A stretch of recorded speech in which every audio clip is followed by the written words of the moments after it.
So, day three, enrollment. How to launch a profitable business. Now, I use the soft language of enrollment, but really what I'm talking about here is sales. Okay, this is the sales part of this. Now, I'm using the S word, sales. I want to do a little word association before we get going today.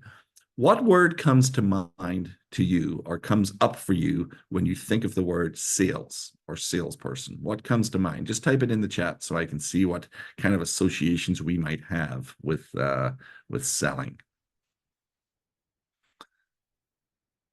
Pressure. Oh, interesting. Okay, pressure. Teacher. Love it. Thank you, Helena. You know, John, I think I'd mentioned before, John Maxwell says that coaching, sales, and leadership are like one and the same. We're helping people make decisions. So that positive association of being a teacher with selling, that's that's a really good one to have. But yeah, Nate, I'm with you. Like pressure, a lot of people will have a negative association with sales because maybe they've had negative experiences before with sales.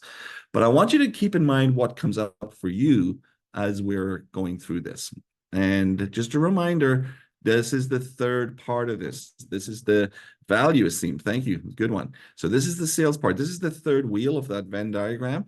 So we're going to take that pricing and position. We're going to look at that, the conversion mechanism, and how to frame your actual consultation calls, how to frame them in a way that's aligned with coaching. That's not salesy. That's what we're going to be talking about today. All right. So reminder to play full out. This is day three. Jennifer and Nate have already, achieved one of their life goals by getting a $100 Amazon gift card. So that's awesome. Congrats to Jennifer and Nate. So we will be awarding a third Amazon gift card today. So Simone's going to be watching and monitoring the chat box, making sure that people are actually participating, and we'll give that out at the end of the day. All right. So in today's training, I'm going to run through with you the fastest and possibly only way to get to a 10K a month in your business in today's industry, and to do it within 30, 60, 90 days. I'm going to walk you through a 2-minute exercise on how to learn to love sales instantly, and how to position your programs and services to 10x your prices instantly and make it easier to actually sell them. And then I will walk through step by step with you the exact 12-step framework we use with our clients to help enroll and build 20, 30, even 50 to 100K a month businesses. And we'll have that comfort crushing challenge at the end, a little quick hack to get sales practice and clients potentially at the same time. All right. So a little context. Who has fears or limiting beliefs that they know is getting in the way of them building and scaling their business? Because the truth is, we all have fears that get in the way. So be honest, type in the text, who has fears? And if you know what those fears are, type them right out so we can see.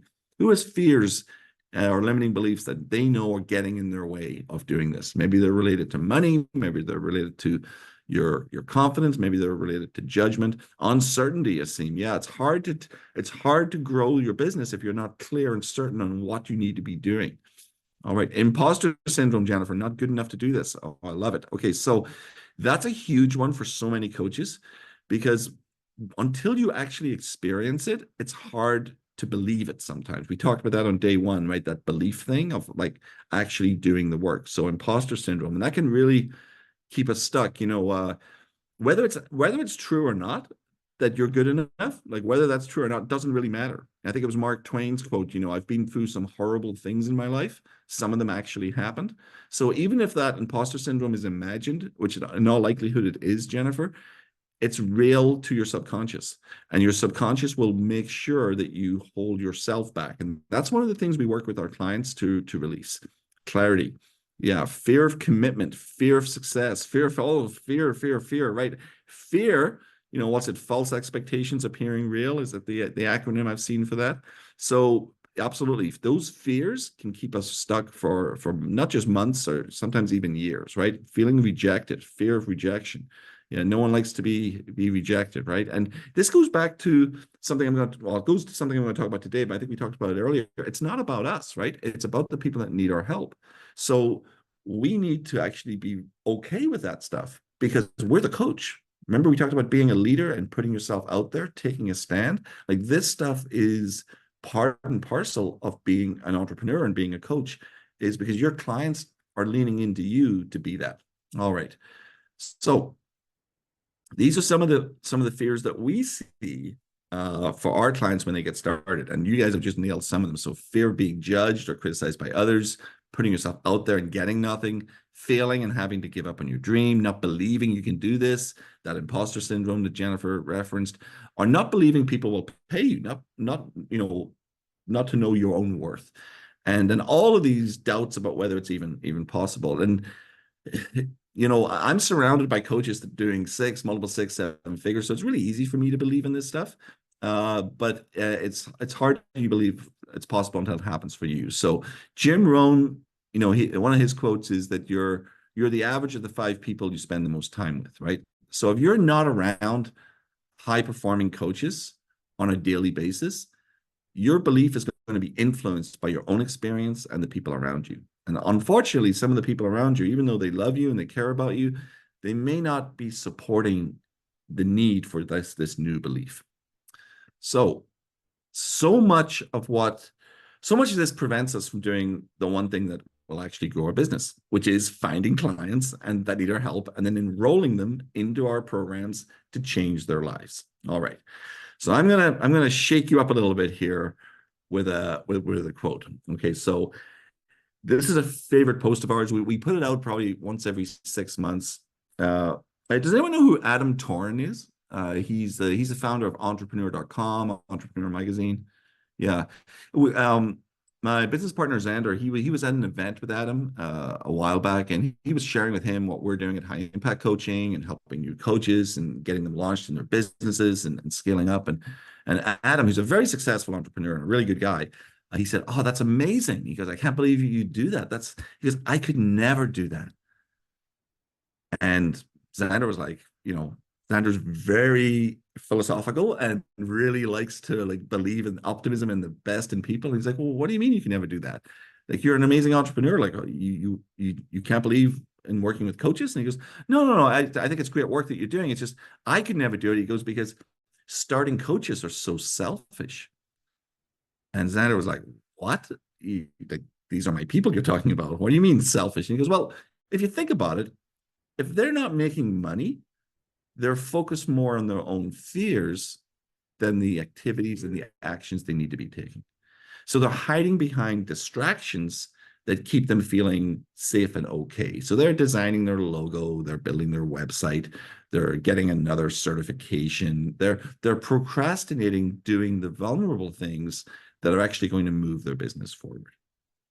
So we need to stop focusing on our fears, and we need to start focusing on what we need to do to help the people that need our help. If you believe that you actually have an offering to clients that will help them, then you have a moral obligation to get out in the marketplace and actually share that. So that's a hard truth, okay, of this. So how does that feel when you hear that you might be being selfish by not actually making six figures? Does that jar anyone here on the webinar that it's actually not about us? It's not about our fears. It's about what our clients need. If we want to be a coach, if we really believe in what we're doing, we have to be unselfish. We have to actually get out there and do the hard work. Okay. All right. Enough verbal abuse from me to you guys here. Let's keep moving. All right, a little context on this as well. The reason our marketing strategies and tactics work so well with our clients is because we help them shift their mindsets, their beliefs, and their fears. So if you know you have those fears that you've just listed, and you have those limiting beliefs, you're too conscious to let it be an excuse anymore. You have to get help to get through them and to get over them. So there's other people out there right now suffering because you won't get help to get past those fears. So this is one of the big shifts that coaches need to make when they get into the business, because it's not just all about the tactics. It's not all about the strategies. That's a huge part of it. It's a huge part of it. But until you get your mindset right, until you get your beliefs right, until you actually get ready to take those strategic and tactical actions, it's going to be for naught. So you need both. So let's talk sales. Now, this is, in my opinion, the only way to build a six-figure business. So there's two models here on the screen. Okay, I want to walk you through each one. So the first one in red, let's say you want to get to 10K a month. I know a lot of you said 10K, 20K, 30K a month. We're just going to use 10K a month as a nice round number to work from. Let's say you want to get to 10K a month. So the old way of doing this, the traditional model, which by the way, well over 90% of coaches out there in the marketplace still follow this method. That's the one in red. It's called, we call it the low ticket model. So this is where you end up selling time instead of actually selling solutions. So in the low ticket model, let's say you charge $100 a session, right? So $100 a session and you want to get to $10,000 a month. That means you would need a client to pay you $100 a session. Let's say you work with them once a week. So that's $400 per month per client. Now, because they're paying by the session, their commitment level is going to be low. So they're not going to show up at the same effort. They might cancel sessions. They might reschedule sessions. Maybe some of you have already experienced this charging low ticket, right? Charging by the session. And even when they do show up, they may not do the work because they're not really vested, right? Now you're going to need 25 of those low ticket, low commitment clients per month to get to that $10,000 a month. Now, beyond the 25 hours a week of delivery that you're doing with those one-to-one sessions, you're going to have some pre-session and post-session work with them. So that 25 hours a week quickly translates into 50 to 75 hours a week, depending on the workload. Now, we know from cold market, a 1% conversion on audience is pretty standard. So if you're trying to do this with a website or you're trying to do this on social media with paid ads, you're going to need an audience of about 2,500, a new audience of 2,500 each month to get that 25 enrollments. So that's 10K a month, working with 25 low committed clients, working 50 to 75 hours per week. Okay, so that's the model out there right now. So if that's a model that you're currently thinking of going down, I want you to do a rethink, because the model that we propose is the solution-based pricing model, or the high ticket model. So in this model, you charge for the value of the outcome, not for the value of your time. Okay, you're not selling sessions. No one's waking up in the middle of the night saying, I need 6 hours with Jennifer, or I really need 10 sessions with Nate. Like, they're waking up and they have a weight on their chest. They have a problem they can't figure out, and they want someone to help solve that problem. And it's that value of that solution that they're willing to pay. Because of that, their commitment's going to be high. They're invested in the outcome. So they're going to show up 10 out of 10, and they're going to do the work. And lo and behold, they're actually going to get the result. Now, with this model, you only need 3 clients per month to hit that 10K a month. And because you're only working with 3 clients, your time spent is going to be anywhere from 6 to 9 hours a week, right? Now, in our model, the way we help our clients enroll with the proper attraction, engagement, nurturing, and conversion, we see about a 25% conversion. So you need an audience of 12 people per month instead of an audience of 25. Okay. So Asim, elaborate on the solution. Yeah. So for example, let's use what's your offer, Asim? What's your niche or your audience or your offer? Anything that I'll do it for you. Just type it in the. I'll come back to you if you just type entrepreneur mindset. So you're helping entrepreneurs with their mindset. Okay. So entrepreneurs, what do entrepreneurs want to achieve? What's the problems that they're facing? Because the mindset is part of the mechanism of solution. But if I asked an entrepreneur that's struggling what their problems are, what would they tell me that their problems are? So how to start, how to scale up. So what they want, income. Thank you. Income's a huge one for every entrepreneur. What they want is they want a solution to put maybe systems in place to start up, or how to, do more sales, or how to, build a team, whatever it is. It's the value of that solution that has the worth of the 3,500. They don't actually want to spend 6, 7, 8 hours with you. They just want that problem solved. So that is the shift, right? So hopefully that helps. So looking at those 2 models, low ticket, high ticket, just type in the text, which one of those resonates with you? Which one do you guys want to follow? The low ticket model or the high ticket model? High ticket, absolutely. And like, I'm using 3,500. You can we have clients charging 5K, 10K for their 8, 12-week programs, right? So it is going to be in a container, but one-to-one doesn't have to be the be all. It can be part of your delivery.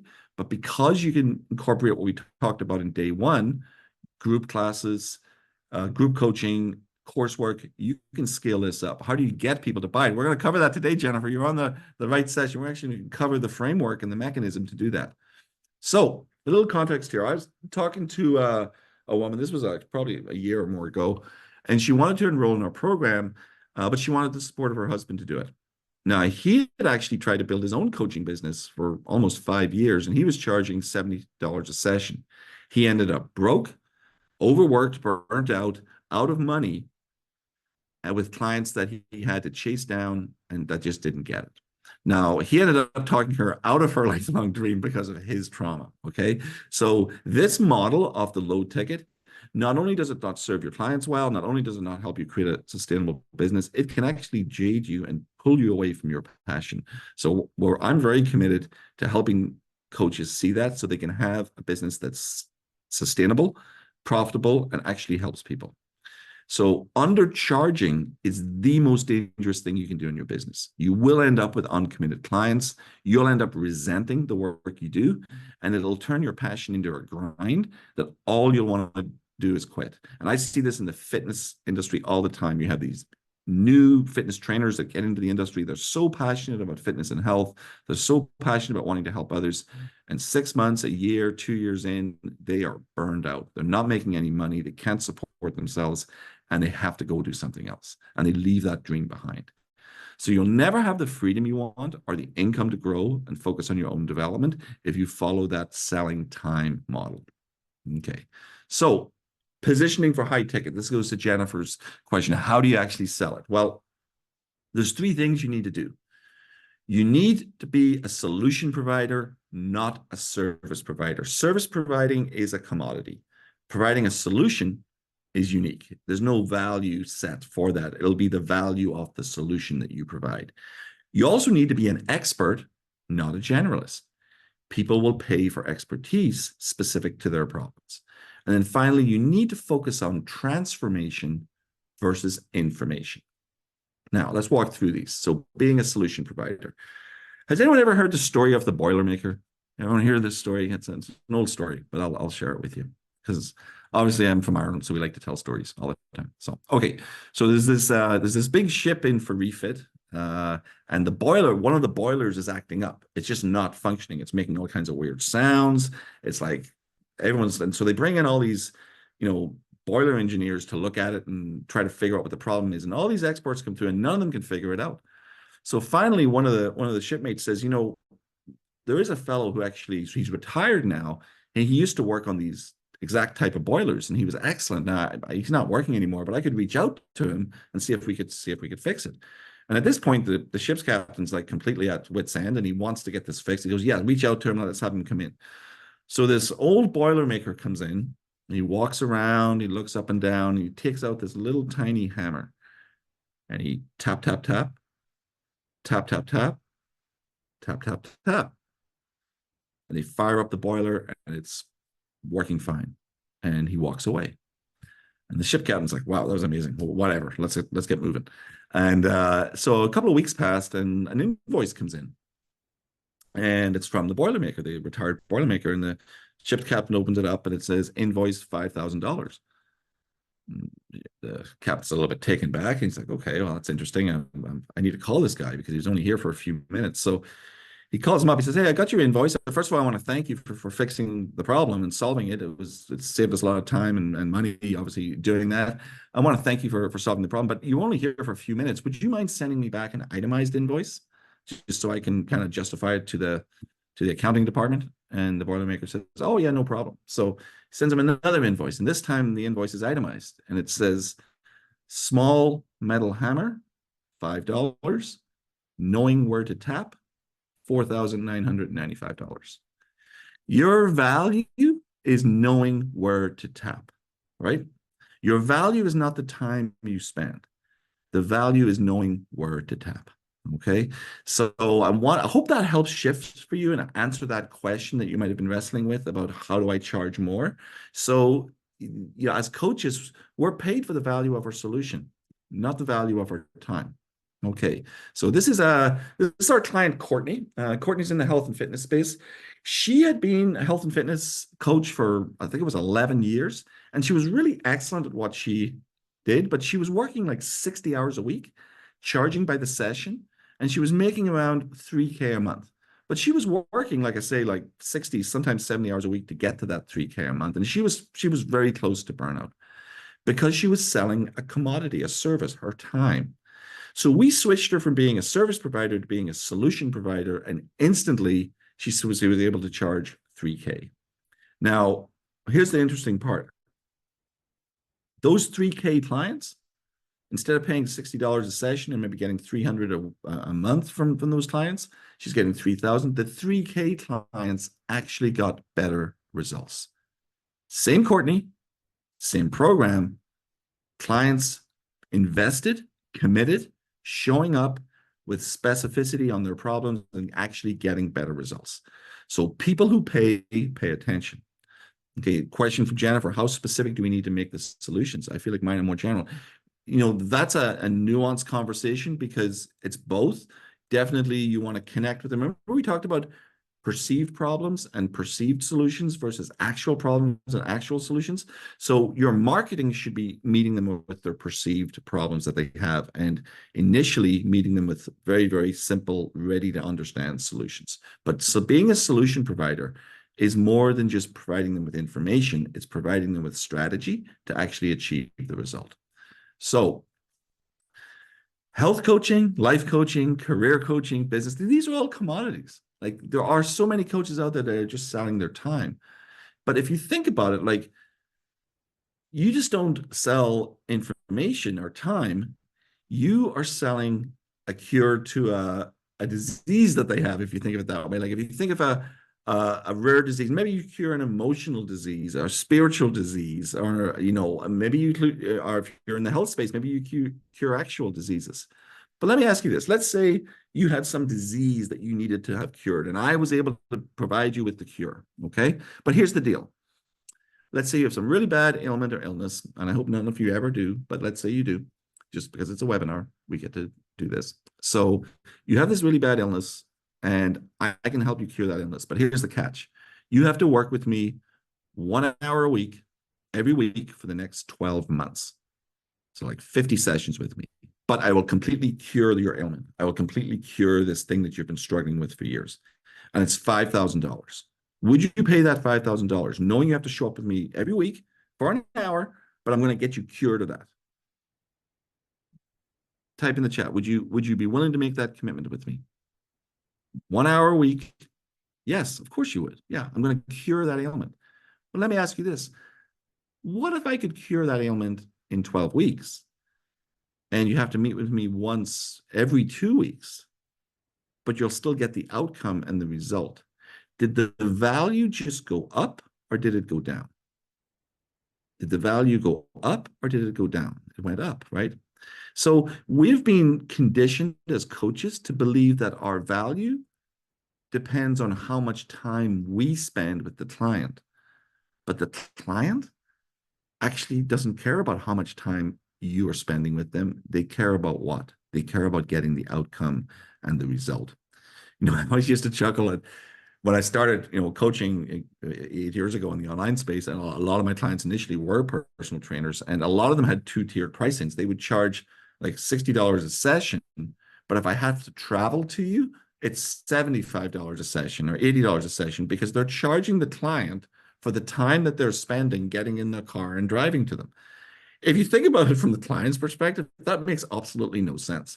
Like, why are they paying for someone else to travel to them? They want the outcome. They want the result, right? So the value of your outcome actually increases with less time spent than more time spent. The more value you can provide to get to that solution is what matters. Okay, that's the first part. Now, here's the second part.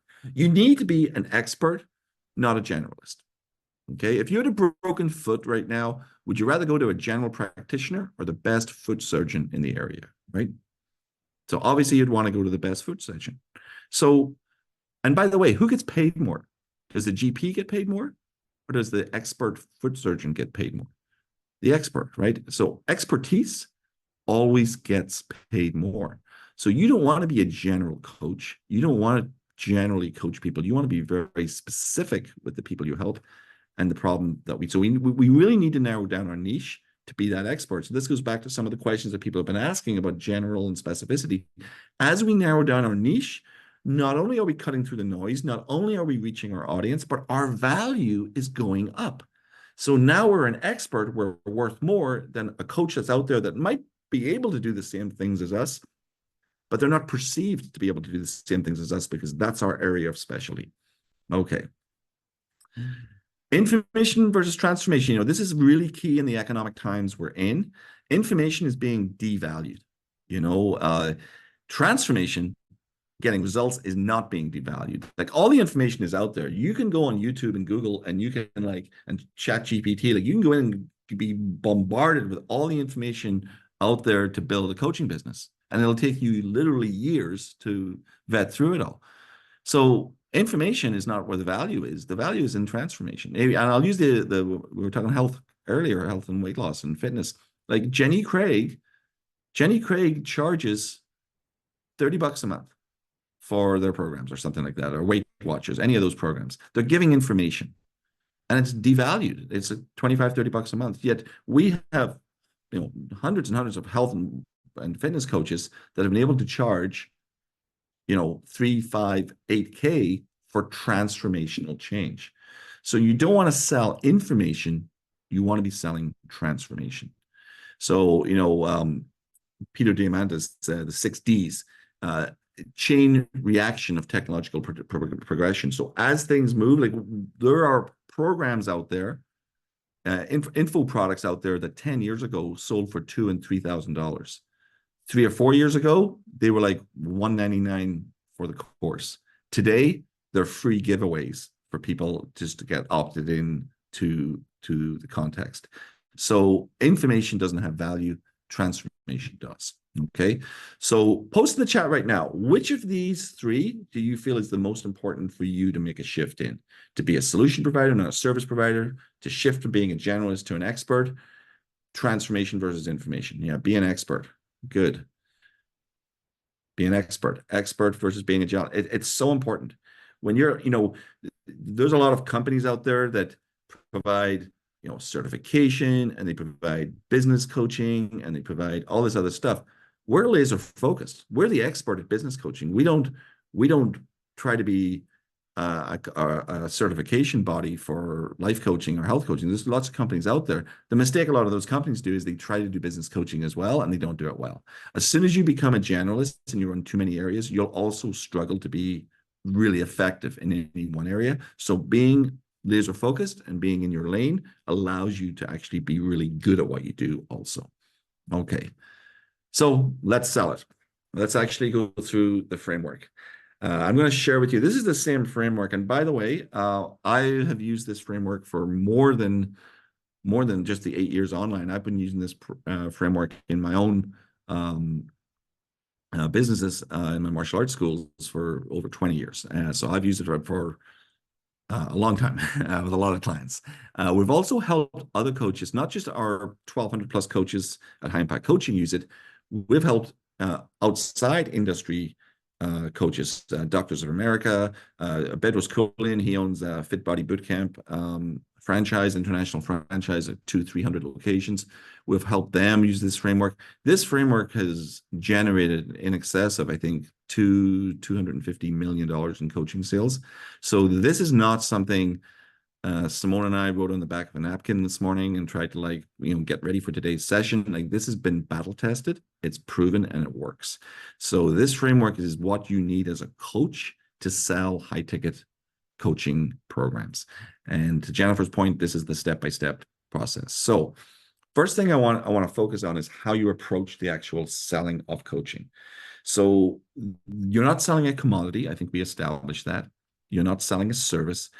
You're selling the transformation for another person. So you need to approach each customer with the idea of helping him or her solve a problem or achieve a goal.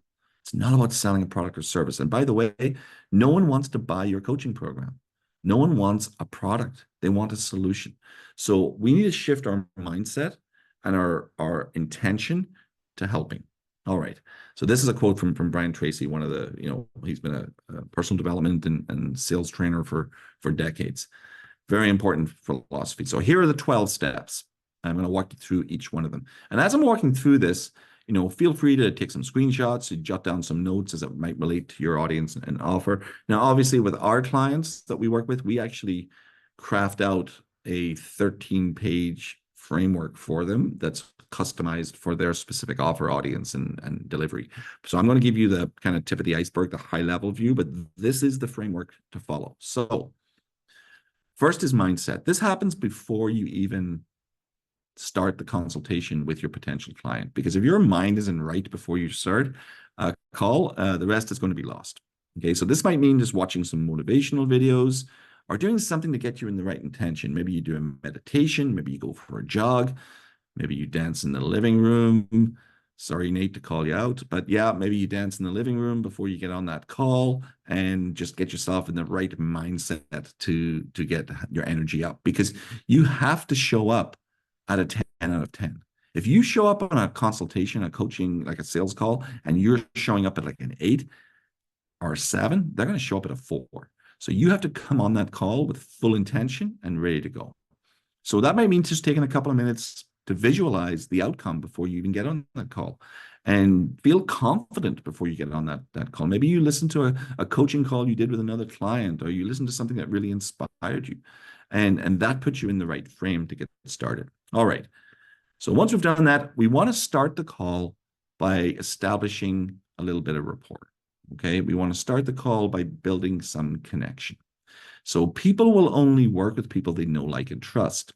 So we want to try to match their energy and demeanor when we get on that call. And that might just mean getting their name right, listening to their tonality and so forth, and so forth. And then maybe finding a point of connection that builds that initial piece of trust. Now, I see this done horrendously, to be perfectly honest with you. And I've listened to hundreds and hundreds of sales calls from other coaches. Most of the time, there's this painful small talk that happens. And I can see what the coach is trying to do. They're trying to build rapport, but what they're actually doing is repelling the client. Because at this point, the client hasn't trusted you enough to start talking about personal things. So you need to actually move on from this quickly. So you don't want to be talking about the weather or their favorite flavor of ice cream or none of that stuff. People are busy. So get down to business. Yes, find a point of connection, something to start the rapport, but rapport is not built with small talk. It's not built with, nonsensical kind of random conversation. The way you build rapport is by having the person share with you meaningful information, personal information. It's through questioning. So the rapport is actually going to be built a little bit later on. And if you think of it this way, if you think of someone in your life that you really trust, they probably know something about you, or more than one thing about you, that most people don't. And it's that sharing of personal information that helps create the trust bond. And we know that people will buy from people they know, like, and trust. So this is not the time to do that. You're not going to build trust in the first 5 minutes. You're just going to connect and then move on. Now, once you do that, you're going to set the frame. So this is going to be important, because this is going to allow you to be the leader on the call. Now, we coach our clients to develop what we call the doctor frame. So when you go to the doctor, you don't sit down with the doctor and start asking them a whole bunch of questions. They normally will come in and assess you and your situation. They will ask you questions. How long has this been happening for you? Where does it hurt? Is that the only time it hurts? What are you doing when you have this pain? Like, they'll ask you a bunch of questions, because what they're doing is they're the expert. They're assessing your situation. And then when they've finished assessing you, they're going to share with you their diagnosis. They're going to tell you what needs to happen next for you to get better. So you're going to do the same thing. You're going to share with the prospect, first of all, what the journey on the call will be look like. So let them know, I need to ask you some questions today. I'm going to find out where you're at. I'm going to find out where we want to be. And then if I can help you, I'm going to share with you what that looks like. And then you'll transition into an opening question to, again, just set the tone and position you as a leader. You want these calls not to be back and forth conversation. You want to be asking questions and learning about the situation of the client. So setting the frame is really important. If you don't do this, the call will go off the rails. It will be lengthy. It'll be lacking in purpose, and you won't arrive at a point where you can actually help your client. So setting the frame, very important. Now, from there, you move into what's called the discovery. Now, sometimes this is called the prison or the hell, but this is the part of the call when an awareness is created. Okay, so remember, people don't buy into things, they buy their way out of a problem. So you're going to ask some probing questions just to get clarity around the situation they're in and why they're in it. And if they aren't honest about what their problem is costing them, it's going to be really hard for them to understand the value of your service. So part of what happens in this process is helping them come to the awareness of the cost of not solving this problem. And the way you do that is by asking expanding questions to help them understand how the problem is really affecting their life. They might not be fully conscious and aware of what this problem is costing them. Maybe it's costing them more than what they think. They may have struggles in their career, and they might not think that that's costing them in their relationship with their partner, or maybe it's costing them with their health. It's more than just the job, right? So asking the right questions help illuminate what the real cost of not solving this problem are, the real costs. Now, what you're going to do after that is you're going to almost repeat the process, but instead of asking them about their pain and their prison, you're going to ask them about their heaven or their vision. So you're going to ask the similar probing questions, but you want to understand where they want to be, what their goal is. And you're going to be specific. You want to make them to really feel it real that they can get there. So you're trying to help them create a vision of the solution arrived, right? And it's that juxtaposition of where they are now and where they want to be that is what your solution will be, where your solution will be injected. So the distance between where they are now and where they want to be is actually the true value of your service. Is that making sense to everyone? Like how important it is to have a context and a frame for this call? It's not about just telling them all about you and what you can do. It's more about eliciting from them a sense of awakening and awareness of their problem, their goals, and recognizing that they cannot do it themselves. When you move through this process, it should be clear to them that they need help. And the goal on this consultation is not just to stop there, not just for them to see you as a solution. You want them to see you eventually as the solution. And that's going to come a little bit later. Okay. So now this is where actually a lot of times, even if a coach is doing something similar to this is where they usually will just jump into telling them how they can fix everything and help them be better, right? Which isn't all that bad, but we do a couple of things first. So first thing we're going to do after this is we're going to lay out the conditions. So we're going to let them know that in order for them to fix this problem, in order for them to achieve those goals, there's certain requirements they're going to need to meet. There's certain things they're going to need to do. And you're going to ask them some qualifying questions around those conditions that they need to meet or actions they need to take in order to work with you. This is really important because as coaches, let me ask you this. Can you help someone that isn't willing to show up and participate in your process? Type in the chat, can you actually help someone? So would you be prepared to take money from someone before making sure that they are in agreement, right?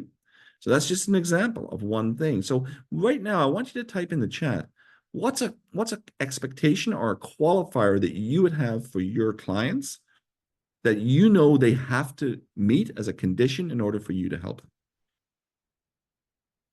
Because if you set these expectations up the right way, like I'll share at High Impact Coaching, we look for clients that are decisive and action oriented because we know if they are information gatherers, they will not succeed in our program. They have to implement and execute. We look for clients that are coachable, that can take feedback, and we look for clients that are purpose driven, that are more interested in transformation for others than just, in it for the money, right? So, this is an important piece of this. Is this a problem they want to solve or are willing to take action? Yeah. So being action oriented, Jennifer, that's good. They're willing to change, a sense of urgency. So, urgency, priority. I think the word might be priority. Your qualifier would be you have to have this as a priority in your life. If it's not a priority for you, I might not be the coach to help you because I only work with people that this is a priority for, right? So you can see that two things are happening here. You're helping, first of all, you're being a full integrity because you're being completely honest. You know, as a coach, you can't really help people that aren't willing to meet these conditions. We know that. But also, can you feel how it's shifting the sales dynamic from you convincing them to do it to them actually being eligible and qualifying to work with you? Okay. So that dynamic shift takes all the salesiness away and it becomes very honest and very authentic and transparent as to what this arrangement needs to be.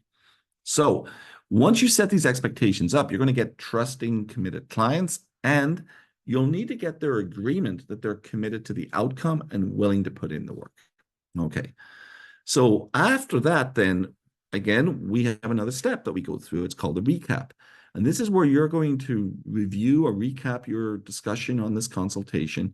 And it's a great way to show, first of all, that you've been actively listening to what they're saying, because you're going to give them back to them the things they've said. And it will highlight the importance, the priority, the need for action. So reviewing the details that they've shared with you so far and using their language. When someone hears their problem or their situation given back to them in the words that they have used is really powerful, right? And if there's anything else that they may have missed, you can dig into that as well. So that's the recap. And it's usually at this point of the call where kind of a light bulb goes on. And they're like, you know what? I can't continue on this. I need to fix it. How do I do that?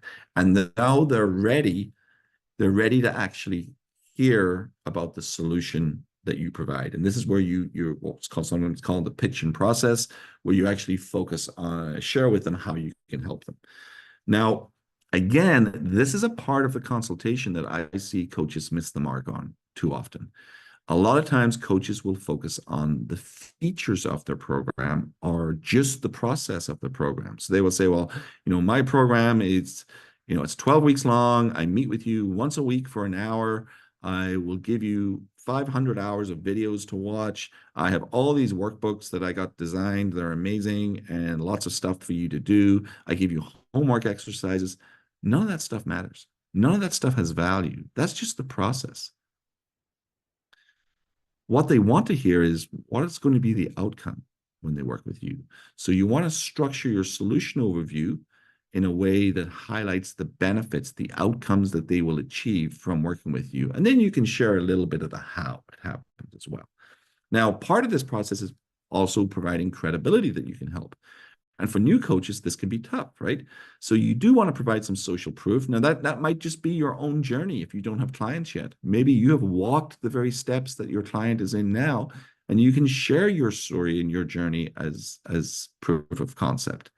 And if you do have clients, fantastic. You can share their successes as well.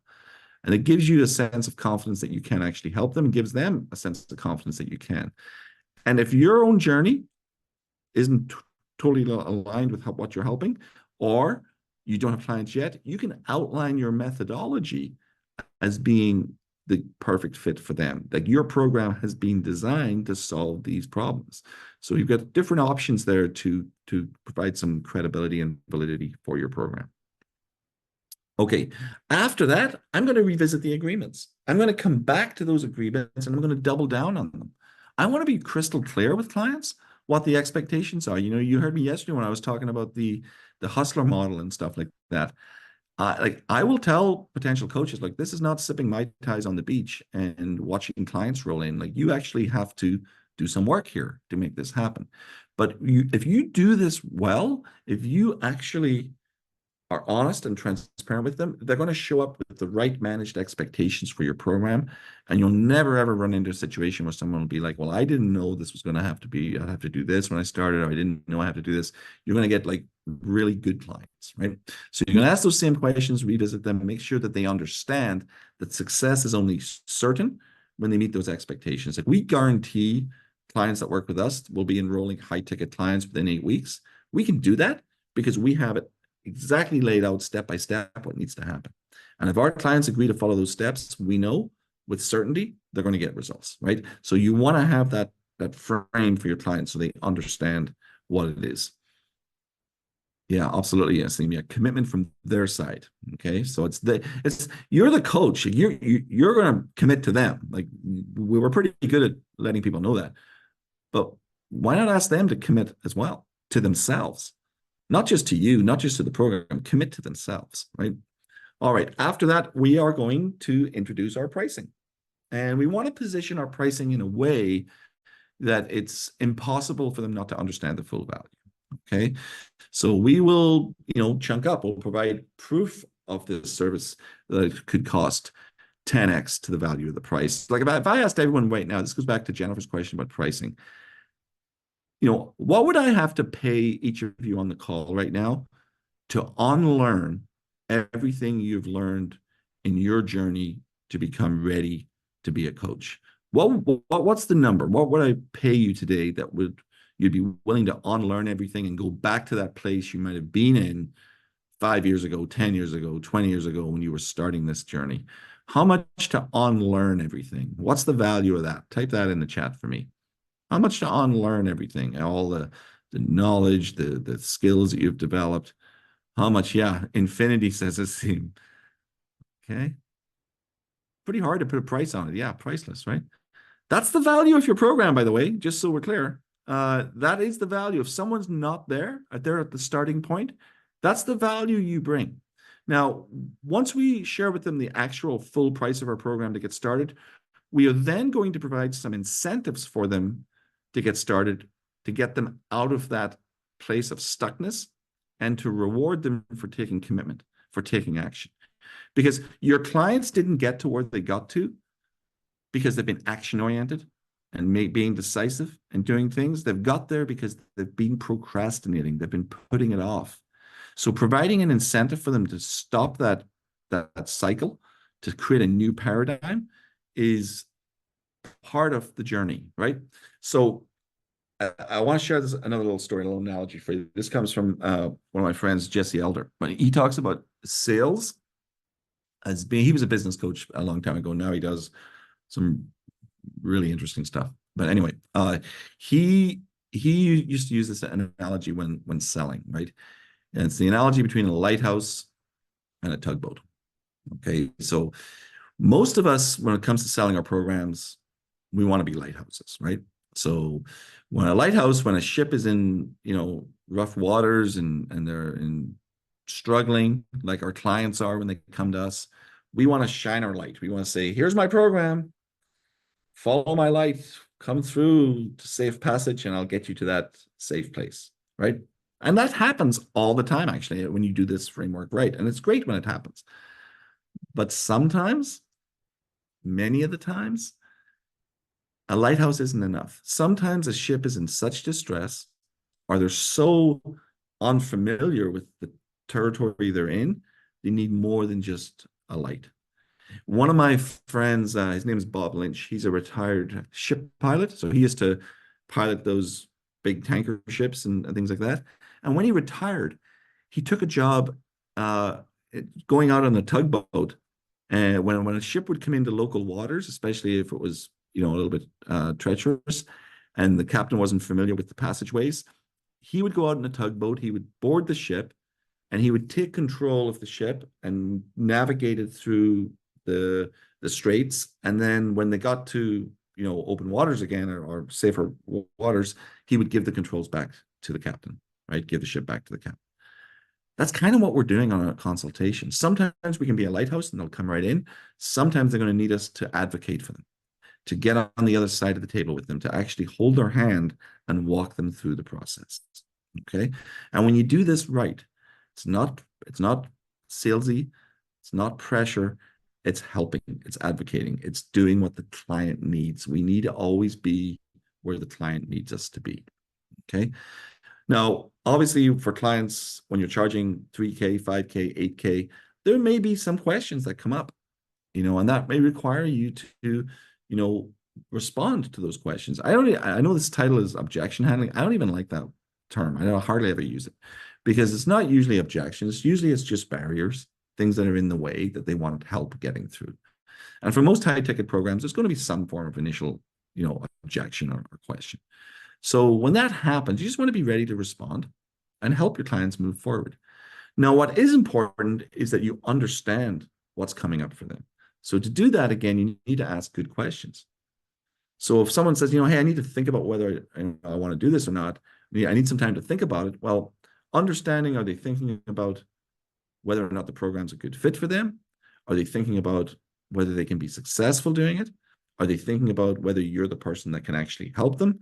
Are they thinking about can they afford the entire cost of the program?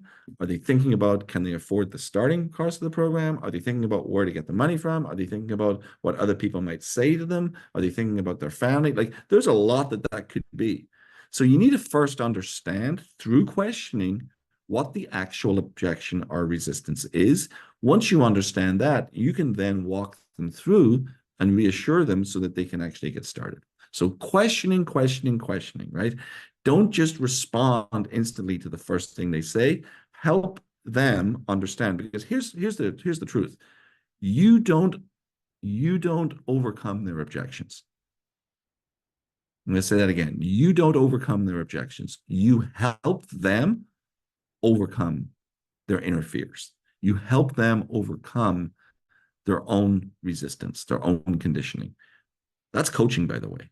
That's why I go back to John Maxwell's quote about sales leadership and coaching being one and the same. Can you see how this consultation process is more of a coaching call than it is a sales type call?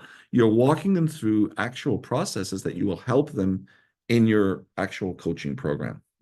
So we always tell our own team, like, this is the first coaching call our clients will have with our company. This is the very first coaching call. All right. Once they've enrolled, then you want to make that process, first of all, very easy and straightforward. We have all the systems tools to make it really easy for our clients to help get their clients started, like with payment, registrations, onboarding, activations, all that stuff. Thank you, Spock. All right, so we have all that stuff in place. So we know what works, and we help our clients put that together.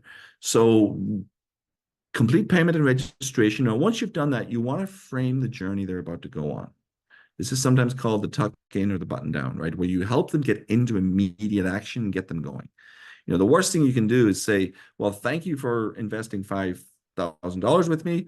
I'll reach out to you in a couple of weeks and we'll do something to get you started, right? That's not going to make the person feel all that great, right? So you want to actually have a plan and a system to get them onboarded, to get them started on their journey.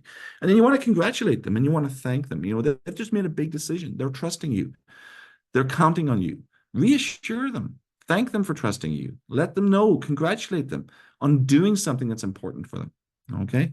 So that's the 12-step framework. Any of those steps really aha moments for anyone on the session today? We're just about wrapped up. We're going to finish in a few minutes, but any of those steps really a game changer for anyone they think they might be able to implement in their processes, or anything that's new that they hadn't encountered before or thought about? Just type it in the chat if any of those steps are particularly important for you. It is a system, right? So you kind of need to have all of it, not just one of them. But number 3, setting the frame. Yeah, if you start the call with the right frame, it makes a huge difference. And the pricing, coaching them to overcome their own fears, helping them see what they want to solve, the vision. Perfect. All right. So here's the comfort crushing challenge. Here's what I want you to do. This is actually a process that can help you get clients right away. I want you to do this. Put together a list of 5 people that you know who have the problem that you solve. Okay, so it can be from your warm market, people that you know that have the problem that you solve.